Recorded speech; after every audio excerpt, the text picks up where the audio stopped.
Welcome to This Day. I'm Paul Ortiz. It's Wednesday, August 26th. Thanks for joining us today. This is going to be a very special program. We're going to have some news for you a little bit later in the program, but let's go ahead and tell you about our meetings today. United Maintenance and Construction Committee, they're going to meet at 9:30 this morning. If you happen to be watching our morning program, you can go online at LagunaWoodsVillage.com and /meetings and be a part of that meeting. United Maintenance and Construction Committee, that's going to be at 9:30 this morning. Well, as I just mentioned, this is going to be a very interesting program. We hope you'll stay with us. Jeff Parker will be joining us. He is the Chief Executive Officer for Village Management Services. And also Carlos Rojas, he's the Director of Security. And as some of you might have known, we've had a former employee that's been in the news lately. He's a supervisor in security and has been arrested. So we'll give you some of the details and kind of some of the things we can tell you about and how this all kind of developed in the last couple months, actually 6 months or so, working with the District Attorney's Office and, of course, our own security. And then we'll have life hacks with Lisa Hart a little bit later in the program as well. Well, let's tell you about some of our reminders about COVID. You want to make sure that you go to ochealthinfo.com or cdc.gov, and that's staying safe with COVID-19. And, of course, if you want the governor's reopening plans, you can go to covid19.ca.gov. And they did add that hotline there, 714-834-2000, if you'd like to give that a call as well. And of course, you can always go to LagunaWoodsVillageAlerts.com, and that'll give you all of our local information. And Eileen Paulin and her staff definitely keep that up to date, so be sure and check that out. And you can also send us an email at info@LagunaWoodsVillage.com. Well, let's take you outside real quick. It's going to be another warm day. If you're watching our morning program, you're going to know it's a bit hazy still, but by 11 o'clock this afternoon, you will see some warm temperatures. That humidity is still sticking around, so we hope you're getting your walk in this morning before that sun comes out. And then it looks like we're going to have some pretty warm temperatures, especially tomorrow, 91 or if not more. And then you can see temperatures will be in the 80s for the rest of the day, well into the weekend. So be sure and get that walk in early this morning, walk that dog, do those exercises that you need to do to stay healthy, and enjoy the morning here in Laguna Woods Village. Let's go ahead and take you to that sunrise and sunset. We have a beautiful picture here. This is the sunrise was at 6:21 this morning. And then the sunset this evening is going to be 7:23 p.m. And this is a wonderful picture submitted by Rita Edwards. And that is beautiful Yosemite. So obviously Rita actually probably hiked quite a while to get that picture. It's a beautiful picture. There you see Half Dome. And that's a wonderful submission there. Thank you so much, Rita Edwards, for sending that in to Village Television. We appreciate it. If you have a photo you'd like to share with us, be sure and email us at LagunaWoodsVillageTV@gmail.com. Well, we'll be back with Jeff Parker and Carlos Rojas right after this.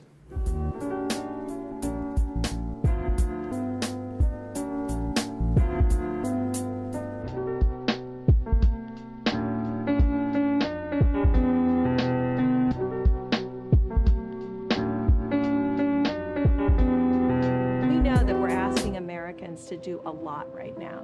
So we're asking everyone to be selfless for others so that we can protect those who are most susceptible to this virus. A question I often get asked is why should young people care about the spread of coronavirus? Well, we know that people with underlying medical conditions over the age of 60 are at highest risk, but they've got to get it from somebody. Social distancing is really physical separation of people. It's what we refer to when we ask people to stay at least 6 feet apart. Not going to bars, not going to restaurants, not going to theaters where there are a lot of people. It all just means physical separation so that you have a space between you and others who might actually be infected or infect you. We all have a role to play in preventing person-to-person spread of this disease, which can be deadly for vulnerable groups. For more information on how you can social distance, please go to coronavirus.gov. Today, we are marking the beginning of a new era as City of Hope opens its first location right here in Newport Beach.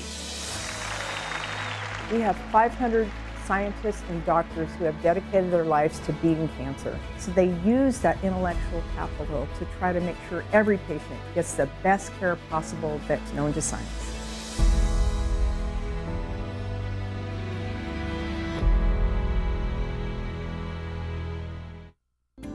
Hiring a realtor you trust is the first step in selling your home. Selecting an escrow company that can safeguard your money and personal information throughout the transaction is the next step. Escrow Options will guarantee the safety of your personal information and funds from the risks of wire fraud and cyber theft. Choose the escrow company that works for you. Escrow Options Group, protecting consumer assets in escrow since 2005. COVID-19 is a serious respiratory disease. There are simple steps we can all take to stay healthy and protect our community. Wash your hands for 20 seconds with soap and warm water. Clean and disinfect frequently touched surfaces daily. Cover coughs and sneezes with a tissue or elbow and avoid touching your face. If you do have symptoms like cough and fever, stay at home and call your doctor. When we all do our part, we can keep California healthy. For more information, visit covid19.ca.gov.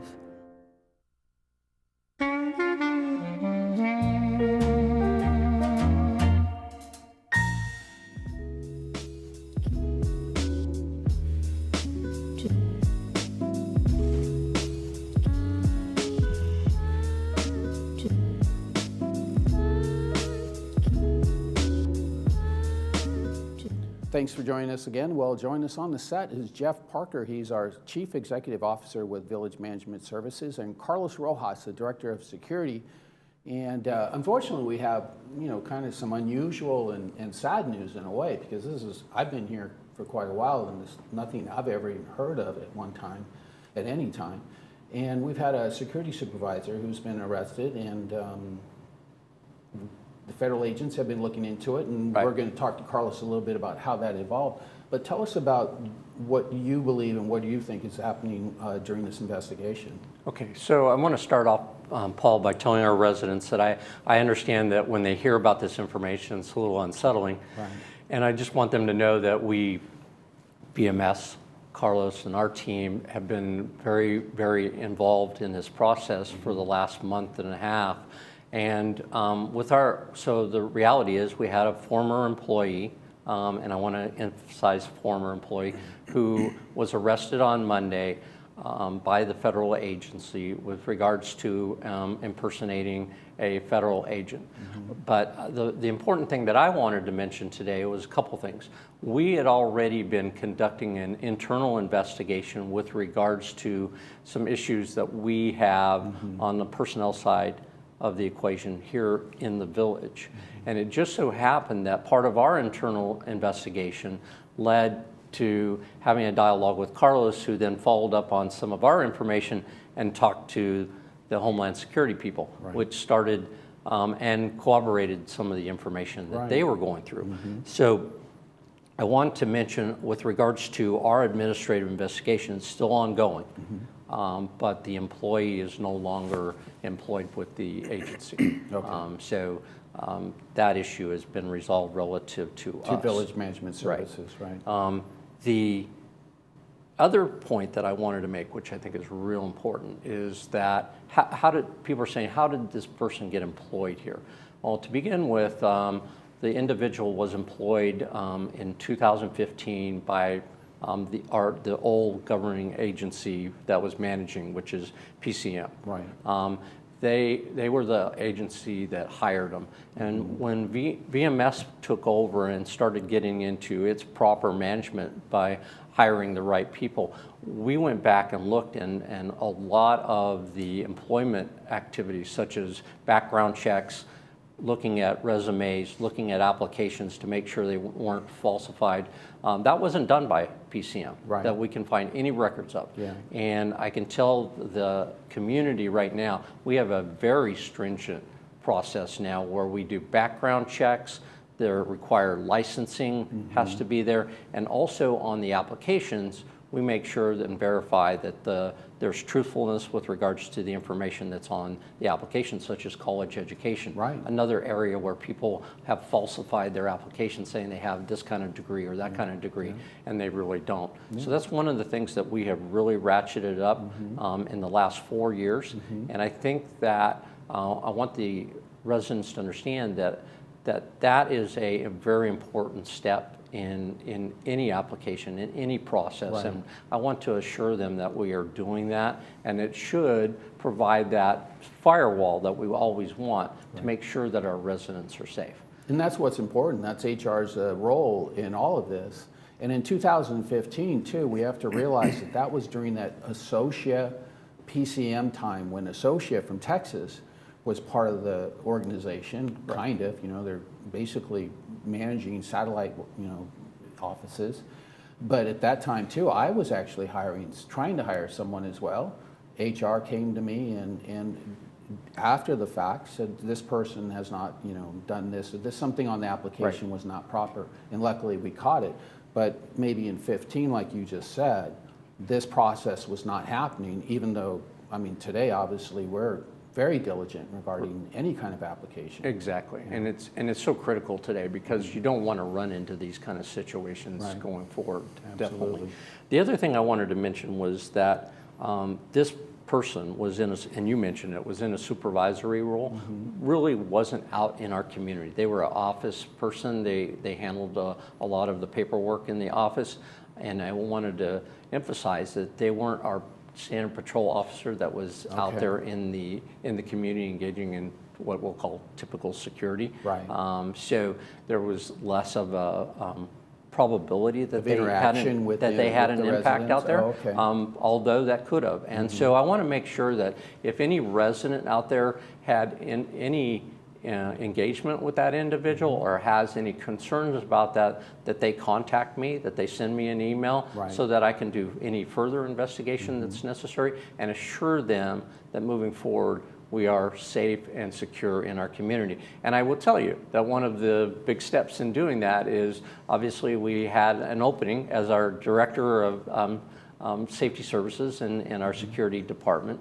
And we were very, very fortunate from my perspective to be able to hire Carlos, who has such an extensive background in public safety, leading not only his team in Santa Ana for so many years, but also in going up into the Bay Area and working at BART and leading their security department. So his vast experience, and it probably led to that kind of intuition that he had that something was amiss here, and which led him to talk to Homeland Security, and I'll let him speak to that issue. Well, Carlos, like Jeff just mentioned, you have so many years of experience, and it's just like talking, like perpetrators, right?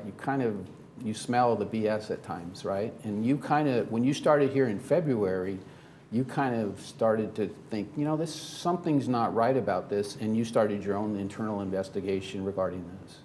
Yeah, Paul, it was a very interesting situation because with 30 years of law enforcement, of course, I've witnessed how you interact with other law enforcement officials, with just individuals in general, and there was just observations that I was making and interactions between this employee and others, including myself, that did not make sense.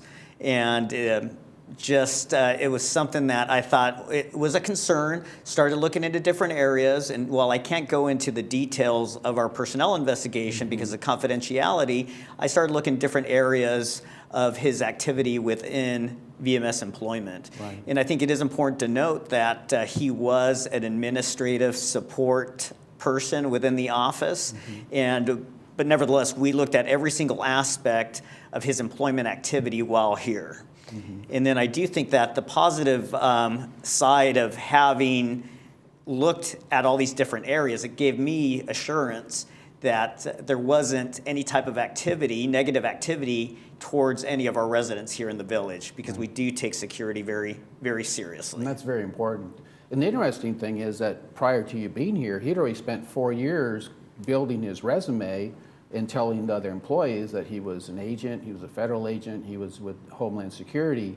So when he did show up in articles that he was late or had to leave early to go do his duties, they bought into it, right? So, unfortunately for those employees too, they feel, foolish in a way because he allegedly believe that he did all these things. And you started this investigation, which is interesting because this whole thing kind of came about too because of the Riverside gun shop owner who asked the DA over there to kind of start this partnership. And then They were doing their investigation, and then you were doing yours in parallel, and they all came together in the last couple of days.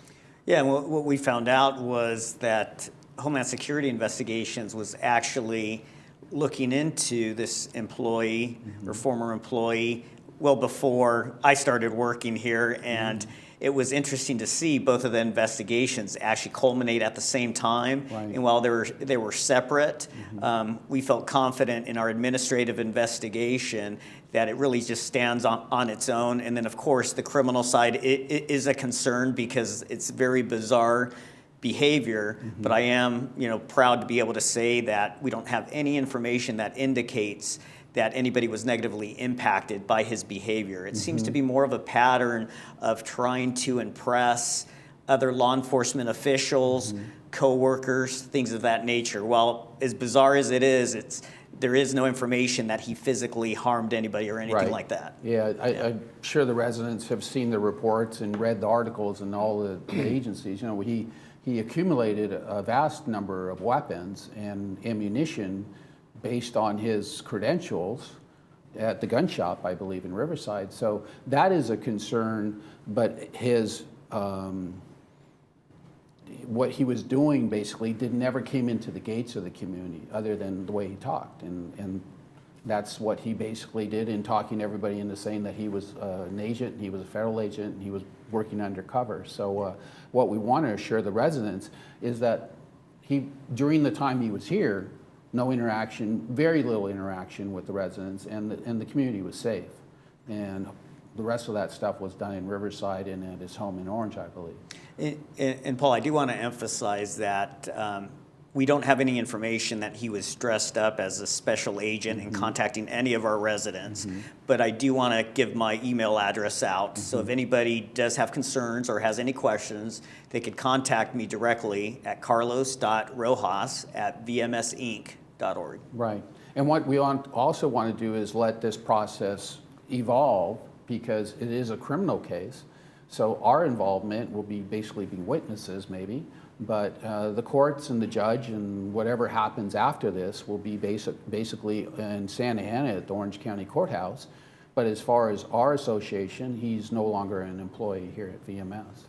And we are still, on that point, we are still continuing our own internal investigation with regards to that. And that's an active investigation. Unfortunately, I can't speak to that, but we'll be evaluating that in the next weeks to see if there's any other action that needs to be taken within the organization relative to that issue. Yeah.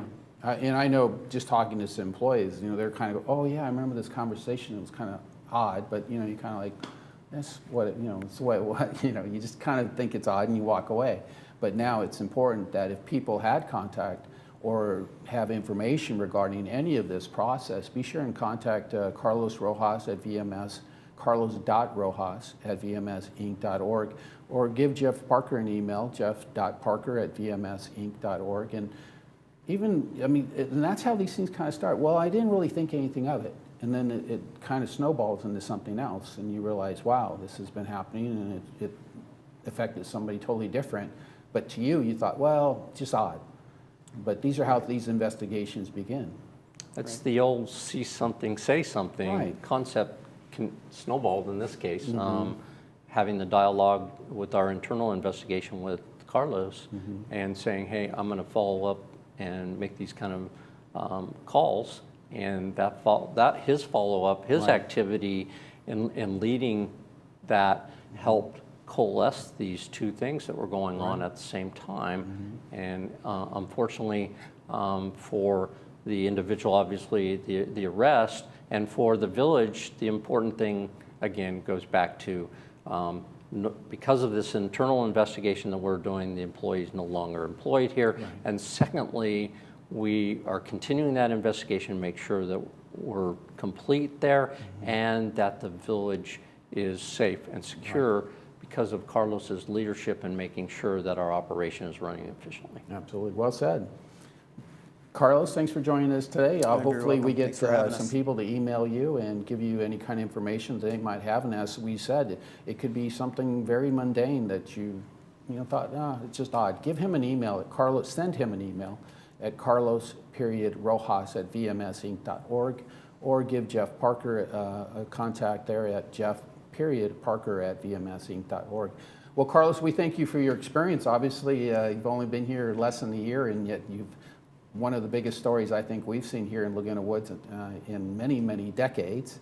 And with your experience and professionalism, we're able to get through it. We appreciate that. Well, thank you, Paul. It's all about really making the village secure for the residents. That's why we're here. That's the purpose. Absolutely. Well, thank you, Jeff, for joining us once again. We'll see to you, see you I guess, on Friday. Friday. Hopefully some good news about COVID, and we'll give some numbers and some information regarding that.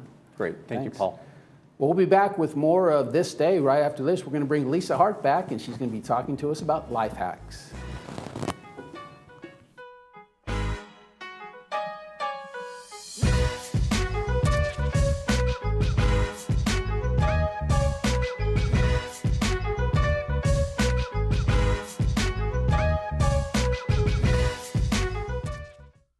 Hearing aids require a lot of attention. Don't underestimate the problems earwax can cause. Come in and see inside your own ear canals to find out how much blockage you have.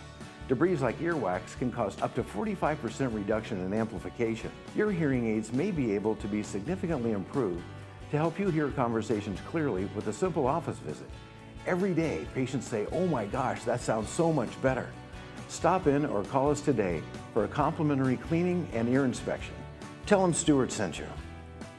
There are many treasures within the walls of Laguna Woods Village. The foundation of Laguna Woods Village is one of them. Nowhere in the nation has a community embraced a commitment to assist its own residents with temporary emergency support. Since 1997, the foundation makes that support available through donations by individuals, clubs, organizations, and bequests. Help the foundation to help the real treasures within the village, our friends and neighbors.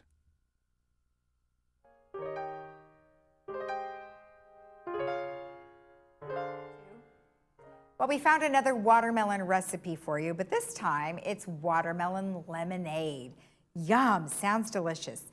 So we're gonna have 1 cup of water, a half of cup of granulated sugar, 48 ounces or 6 cups of cubed fresh watermelon, and you do wanna have the seeds removed, 1.5 cups of 100% pineapple juice, 12 ounces of canned frozen lemonade thawed, 2 tablespoons granulated sugar, a half a teaspoon of lemon zest, and 1 to 2 tablespoons of light corn syrup. Now you can use lemon juice or water if you prefer. Now the next thing you're going to want to do is you're going to mix in a small mixing bowl. You're going to combine the water and granulated sugar, and you want to stir that up until the sugar dissolves. Then you're going to add to a blender your watermelon cubes and the sugar water mixture. Blend until smooth. Now, depending on the size of your blender, you may have to separate this into 2 different batches. But if you have a large enough blender, you can just go ahead and add the next ingredients right to that blender. So you're going to add all those ingredients in, and then you're going to take a large fine mesh sieve, or you can use a strainer, over a large pitcher and pour in the pureed watermelon. Now you can use the back of the wooden spoon or rubber spatula and press to remove the remaining liquid from the watermelon mixture, and then you're going to throw away the rest of the solids that are left in the sieve or in your strainer. Now the rest you're going to pour in, you're going to pour in your thawed lemonade concentrate and pineapple juice, and then you're going to mix it all up and you're going to refrigerate it cold until about 1 to 2 hours. Now, before you put it into glasses, they recommend that you rim the top of your serving glasses in corn syrup. Now, that's a lot of sugar, so if you prefer not to use the corn syrup, what I would do is I would take your lemon and I would rim the tops with lemon, and then you can dip it in your sugar mixture, because that way it won't be as sweet. You can add your ice cubes to each glass, pour on your watermelon lemonade, garnish with a watermelon piece or a pineapple leaf if desired. And there you have a most delicious watermelon lemonade to help with all of these hot summer days.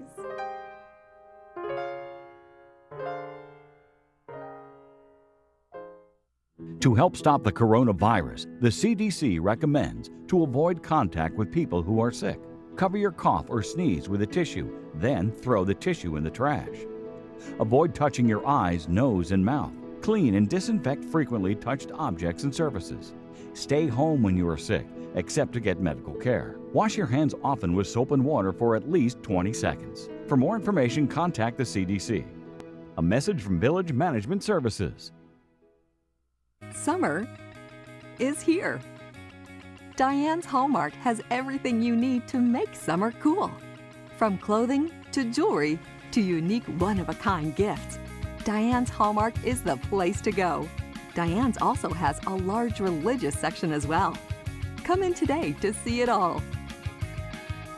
Diane's Hallmark is located in the Walmart Shopping Center.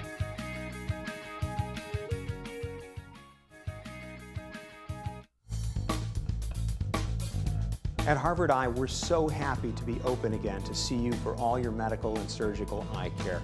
We're taking great care to protect everyone from COVID-19 by seeing fewer patients, spacing out chairs in our lobby, sanitizing our office constantly, and doing much more. The world is changing a lot, but what hasn't changed is we're honored by your trust and confidence and committed to keeping you safe. We can't wait to see you. This is Dr. Trin from Irvine Clinical Research. I hope that during this pandemic that you're doing well and keeping safe. During these times, I want to let you know that we're still offering memory testing at no cost through Healthy Brain consultations. If you or your loved ones have concerns with memory loss, you don't need to leave your home to chat with me. We're offering these consultations online. Call us at 753-1663 to schedule your Healthy Brain consultation video chat. Thank you so much and take care. Most real estate agents stick to the 3 Ps of marketing. They place it on the MLS, they put up a sign, and pray that it sells. Laguna Premier Realty takes a different approach to marketing your home. From professional and high-quality photos to high-definition video, single property websites, and 3D virtual tours. We will make your property stand out and, most importantly, sell. So whether you are looking to list your current home or find your dream home in the Village, Laguna Premier Realty is here to help.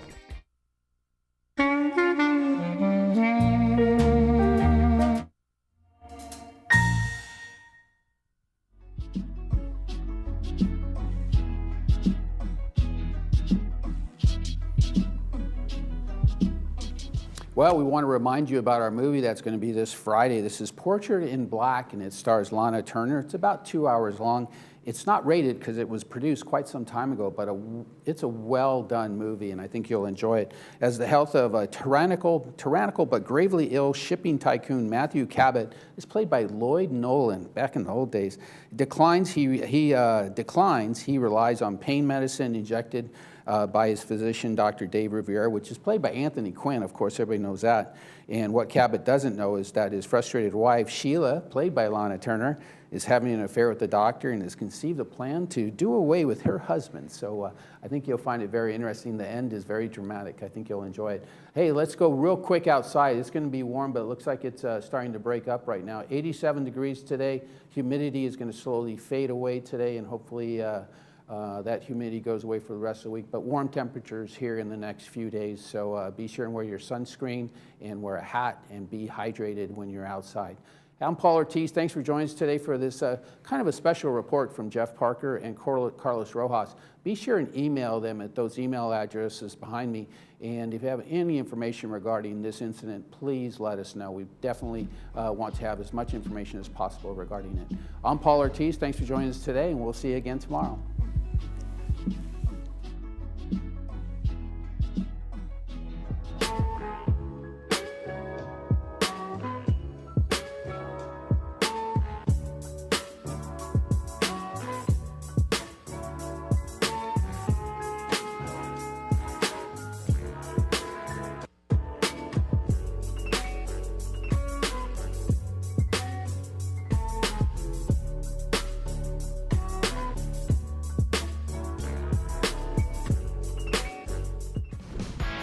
Tip,